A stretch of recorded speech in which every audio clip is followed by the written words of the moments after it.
আলাইকুম, আমি Sadia war the world news চ্যানেলে আপনাকে স্বাগত। শুরুতেই জানাবো আজকের গুরুত্বপূর্ণ আপডেট সংবাদগুলোর শিরোনাম। আপাতত ঢাকায় রেখে খালেদা জিয়ার চিকিৎসা চলবে। প্রতিকূল পরিবেশেও বেগম রোকেয়া ছিলেন অগ্রগতির অদম্য প্রতীক, তারেক রহমান।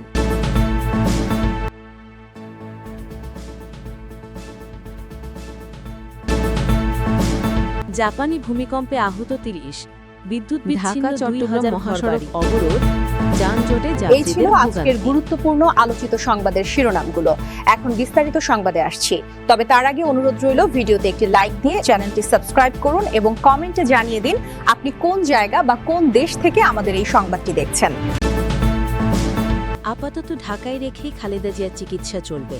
উন্নত চিকিৎসার জন্য বিএনপি চেয়ারপারসন ও সাবেক প্রধানমন্ত্রী খালেদা জিয়াকে লন্ডনে নেওয়া অনিশ্চিত হয়ে পড়েছে। এখন পর্যন্ত তার শারীরিক অবস্থা এয়ার অ্যাম্বুলেন্সে নেওয়ার উপযুক্ত নয়। বিশেষ করে খালেদা জিয়ার হৃদযন্ত্রের সমস্যা বেশ জটিল পর্যায়ে রয়েছে বলে সংশ্লিষ্ট দায়িত্বশীল সূত্রগুলো থেকে জানা গেছে। এছাড়া ডায়াবেটিস, কিডনি, ফুসফুস সহ অন্য সমস্যাগুলো অপরিবর্তিত রয়েছে। তাকে ঢাকায় রেখেই চিকিৎসা করা হবে। প্রতিদিনই তার ডায়ালাইসিস করতে হচ্ছে।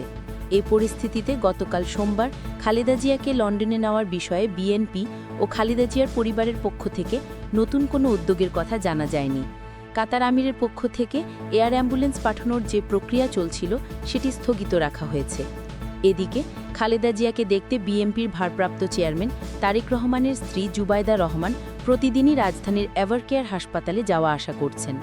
গতকাল বিকেল 3:30টার দিকে তিনি হাসপাতালে যান এবং চিকিৎসার তদারকি করেন।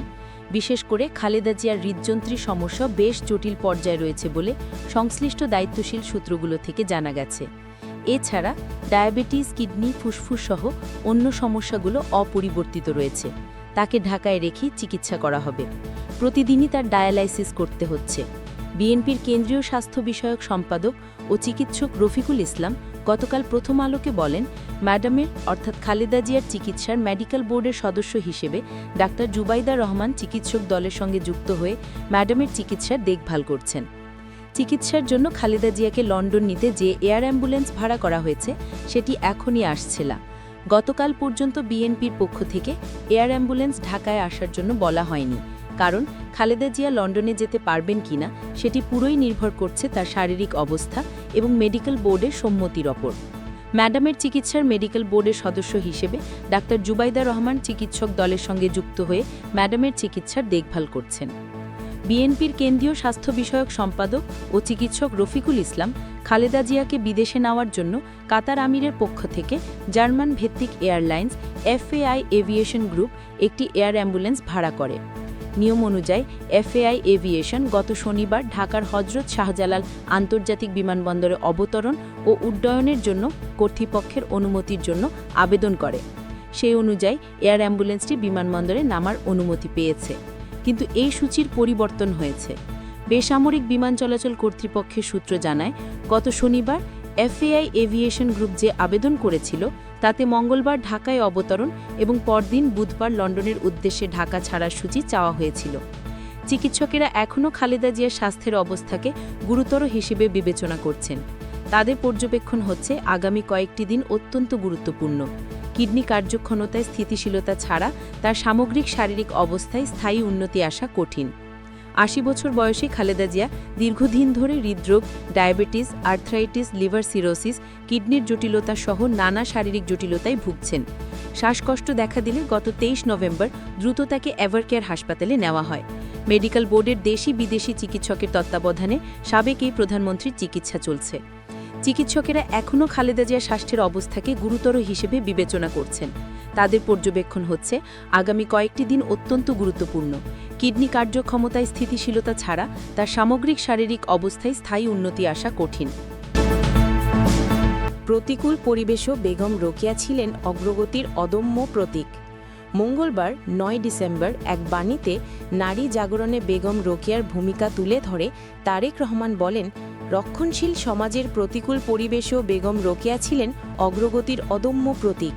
তিনি বলেন, নারী শিক্ষার প্রসার এবং পিছিয়ে থাকা মুসলিম নারীদের আলোর পথ দেখাতে বেগম রোকেয়া একসময় সমাজের কঠোর প্রতিবন্ধকতার মুখেও থেমে যাননি। নারীর আত্মমর্যাদা রক্ষায় শিক্ষাই যে প্রধান হাতিয়ার, তিনি তা উপলব্ধি করেছিলেন নিজের জীবন থেকেই। বিএনপির ভারপ্রাপ্ত চেয়ারম্যান আরও বলেন, বেগম রোকেয়ার লেখনী সমাজের বৈষম্যকে কঠোরভাবে প্রশ্নবিদ্ধ করেছে।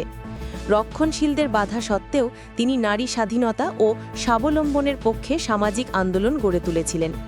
তারেক রহমান বলেন, বেগম রোকেয়ার উচ্চারণের প্রাণকেন্দ্রে ছিল নারীর প্রকৃত স্বাধীনতা। তার আদর্শ আজও নারী সমাজকে উদ্দীপিত করে। এ সময় তিনি বেগম রোকেয়ার আত্মার মাগফিরাত কামনা করেন। ঢাকা-চট্টগ্রাম মহাসড়ক অবরোধ, যানজটে যাত্রীদের ভোগান্তি। রাজধানীর যাত্রাবাড়ির শনির আখড়ায় গ্যাসের দাবিতে ঢাকা-চট্টগ্রাম মহাসড়ক অবরোধ করে বিক্ষোভ করেছেন ভুক্তভোগী গ্রাহকরা।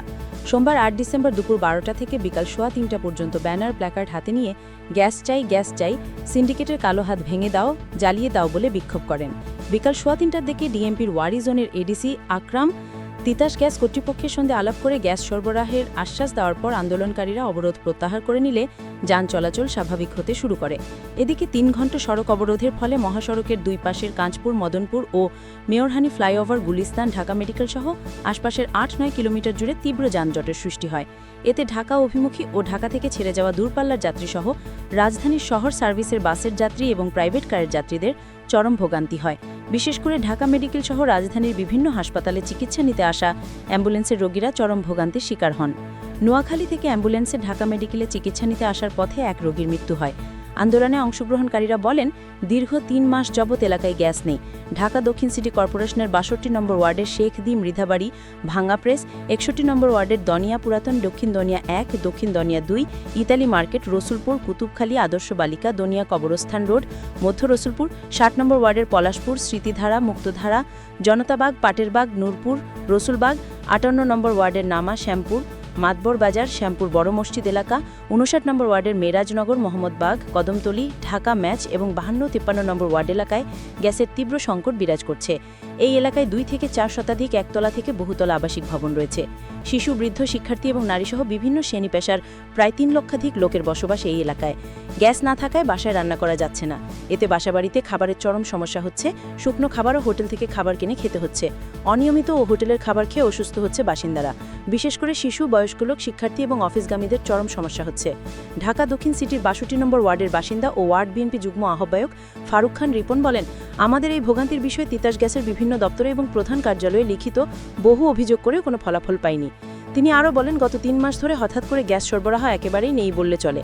আমরা আশঙ্কা করছি এটা কোনো সিন্ডিকেটের কারসাজিতেই সংকট চলছে। সরকারের কাছে আমাদের দাবি যাতে দ্রুত গ্যাস সংকট নিরসন করা হয়। ৬০ নম্বর ওয়ার্ডের গ্যাস রোডের বাসিন্দা নাসির উদ্দিন বলেন, আজ থেকে ৩ মাস যাবৎ বাসার চুলায় গ্যাস নেই।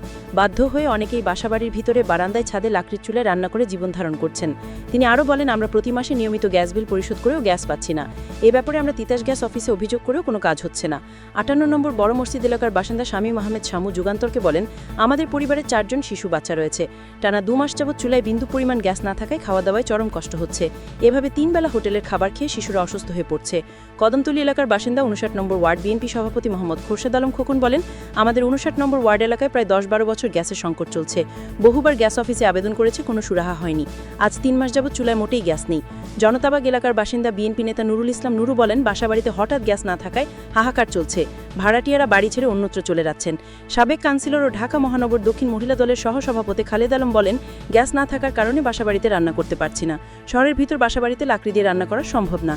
ধনিয়া ইউপির সাবেক মেম্বার ৬০ নম্বর ওয়ার্ড বিএনপি সভাপতি মোহাম্মদ ইউসুফ আলী ভুইয়া বলেন, গ্যাস কর্তৃপক্ষ বিল নিচ্ছে অথচ গ্যাস দিচ্ছে না। ঢাকা দক্ষিণ সিটির ৬১ নম্বর ওয়ার্ডের সাবেক কাউন্সিলর জুম্মন মিয়া বলেন, ৬১ নম্বর ওয়ার্ড এলাকায় আজ ৩ মাস ধরে গ্যাস সরবরাহ বন্ধ রয়েছে, যার ফলে মানুষের বিশেষ করে বয়স্ক, শিক্ষার্থী এবং শিশুদের চরম কষ্ট হচ্ছে। এদিকে সড়ক অবরোধের খবর পেয়ে ডিএমপির ওয়ারি জোনের এডিসি মোহাম্মদ আকরামুল হক, ডেমরা জোনের এসি মোহাম্মদ শামীম ও যাত্রাবাড়ি থানার ওসি মোহাম্মদ রাজু বিক্ষোভকারীদের সঙ্গে কথা বলেন। গ্যাস সংকটের বিষয়টি সংশ্লিষ্ট দপ্তরের কর্মকর্তাদের কাছে তুলে ধরে সমাধানের আশ্বাস দিলে আন্দোলনকারীরা অবরোধ তুলে নেন। জাপানি ভূমিকম্পে আহত ৩০, বিদ্যুৎ বিচ্ছিন্ন ২,০০০ ঘরবাড়ি। জাপানি শক্তিশালী ভূমিকম্পে কমপক্ষে ৩০ জন আহত হয়েছেন। এছাড়া এর প্রভাবে বিদ্যুৎ সংযোগ বিচ্ছিন্ন হয়ে পড়েছে ২,০০০-এর বেশি ঘরবাড়ি। এক প্রতিবেদনে ব্রিটিশ সংবাদ মাধ্যম বিবিসি বলছে, সোমবার ৮ ডিসেম্বর স্থানীয় সময় রাত ১১টা ১৫ মিনিটে জাপানের ৭.৫ মাত্রার একটি ভূমিকম্প আঘাত হানে। দেশটির উত্তরাঞ্চলীয় দ্বীপ হনশু এর আওমরি জেলার উপকূল থেকে ৮০ কিলোমিটার দূরে এবং সাগরের তলদেশের ৫০ কিলোমিটার গভীরে ছিল এই ভূমিকম্পের উৎপত্তিস্থল বা এপিসেন্টার। সমুদ্রের তলদেশের গভীরে ভূমিকম্পের উৎপত্তিস্থল হওয়ায় প্রথম দিকে সুনামি সতর্কতা জারি করেছিল জাপানের আবহাওয়া দপ্তর। পরে অবশ্য তা প্রত্যাহার করে নেওয়া হয়েছে। তবে নিকট ভবিষ্যতে আরও ভূমিকম্প হতে পারে বলে সতর্কবার্তা দিয়েছেন ভূতত্ত্ববিদরা। ভূমিকম্পের পর জাপানের বাসিন্দাদের উদ্দেশ্যে দেওয়া এক বক্তব্যেও একই সতর্কবার্তা দিয়েছেন দেশটির প্রধানমন্ত্রী সানায়ে তাকাচি। তিনি বলেছেন, আপনারা সবাই সামনের কয়েকদিন সতর্ক থাকবেন।